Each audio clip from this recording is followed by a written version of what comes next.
IMSA fans, we have our good friend, race director Bo Barfield here. We call this race control. We're in Florida. NASA, big culture here. We almost think of this as our mission control. We're going to do a series of looks in throughout the year, this great WeatherTech SportsCar Championship season ahead, Bo. Look inside from the team members, the departments, the technology at play. But we wanted to get started here at Daytona. Just kind of an overview. You've got this great family all huddled together. This is like a jazz band, everyone playing their roles. There's no improvising, but everyone's connected and playing. Tell us where we are, what we're looking at. So we have a number of people that play key, very specific roles for everywhere we go, every event, and we have a very similar setup in terms of where people are sitting. The resources that we have in terms of TVs, cameras, computers, radios, and all the equipment that sets up pretty much identical everywhere we go. So to the far side of the room, we have Mr. Jim Swintel. The great Jim Swintel. The great Jim Swintel, who does so many different things. And right now he's sitting in the logger position, but he'll fill a role also as Red Hat. And that's a person that talks directly from race control, obviously, to the director of the TV production. So it keeps them sort of up to date on everything that's going on. And then to his left, we have Mr. David Hunt, who's talking now. He's the communicator directly with the teams. So he keeps them posted of everything that we've got going on.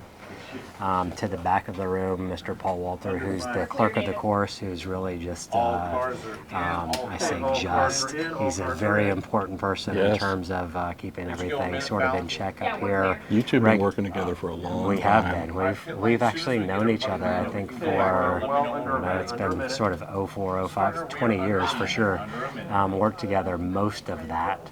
And then in the center of the room where I'm usually, or the center of the V where I'm usually sitting, is right next to the position that's all of the data that we get from timelines and such, and also where instant message, the communication that we have directly with all the team managers privately in the pit lane occurs, and also really just kind of an information management system, because whenever we have an incident that happens, there's a lot that gets sort of logged or initiated from there, and how it gets communicated to other parts of the room. So there's not a lot of necessarily yelling across the room to prompt something to happen. It gets put into a computer there. For example, if we have an incident, the pertinent info, where, when, and who, and then that'll pop up over here and kind of jumping around to our replay area.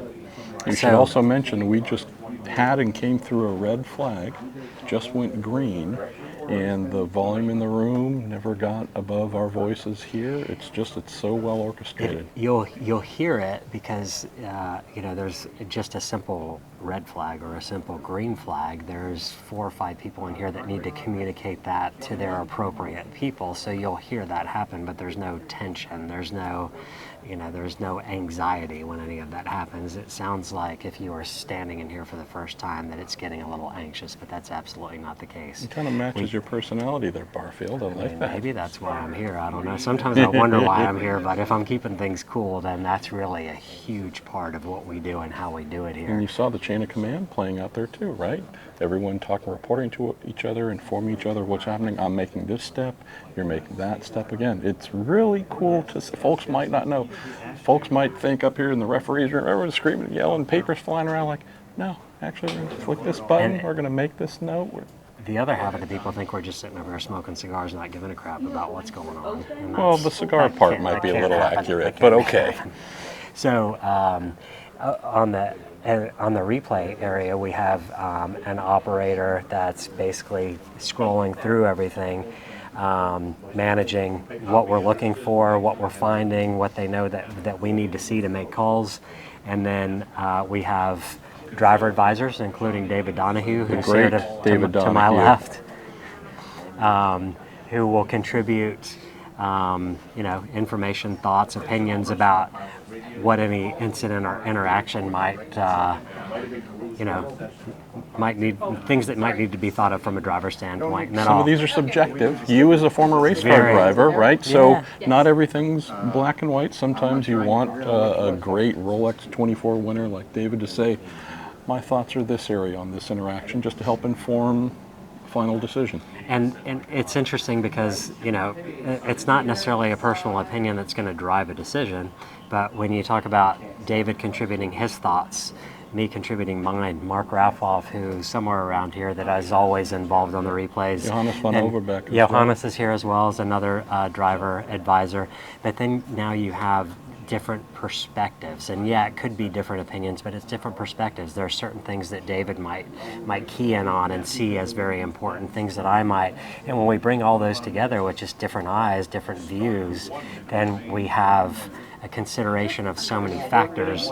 It's really, I always say, for the greatest benefit of the competitor and the greatest benefit of IMSA, period, to have all that perspective before we make a decision. And all that's done, I say, very expeditiously. There's no delay, there's no lag. We have an incident on track, and as I mentioned, from the center of the room, the pertinent information gets typed into a computer, it pops up over here, so there's not any verbal discussion, there's not a lot of noise, it's just automatic. It pops up on a computer, the operator knows to start digging through and finding it, and there will be a conversation that starts over here about that incident before I necessarily even step over and start to get involved and or finalize the decision. It's a great blend of human talent and also a lot of technology built into what happens here as well. We're going to drill into that in finer points as we get throughout the season, but really is kind of a nice marriage of technology, thoughts, people, experience. There's a lot of great stuff at work here. Yeah, and a couple of other very important roles when I went from the information center straight to replay. Just in terms of personnel, we have Bill Armitage sitting right here that talks directly to the corner workers, and that's communication that helps us get information. It helps us obviously with how we want to flag situations and communicate directly to the driver, to the drivers on track. And then right behind you is Fallon, who manages all of track services.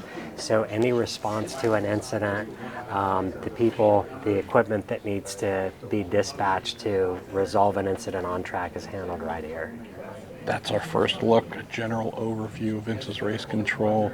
This all gets broken down. We'll get set up at Sebring. We'll go to Long Beach, we'll go to Monterey, we'll go coast to coast, VIR, we'll go to Canada. This whole traveling team, core, central part of facilitating these endurance events, even the short ones, 100 minutes long and whatnot, but integral in making sure that our races, our games go off smoothly. This is your replay, this is your officiating, but this is also the administration, making sure with all the amazing volunteer corner workers you mentioned from the SCCA and USAC and others. This is tying in a whole network around big facilities like this. Make sure the race runs properly, led by our pal Bo Barfield.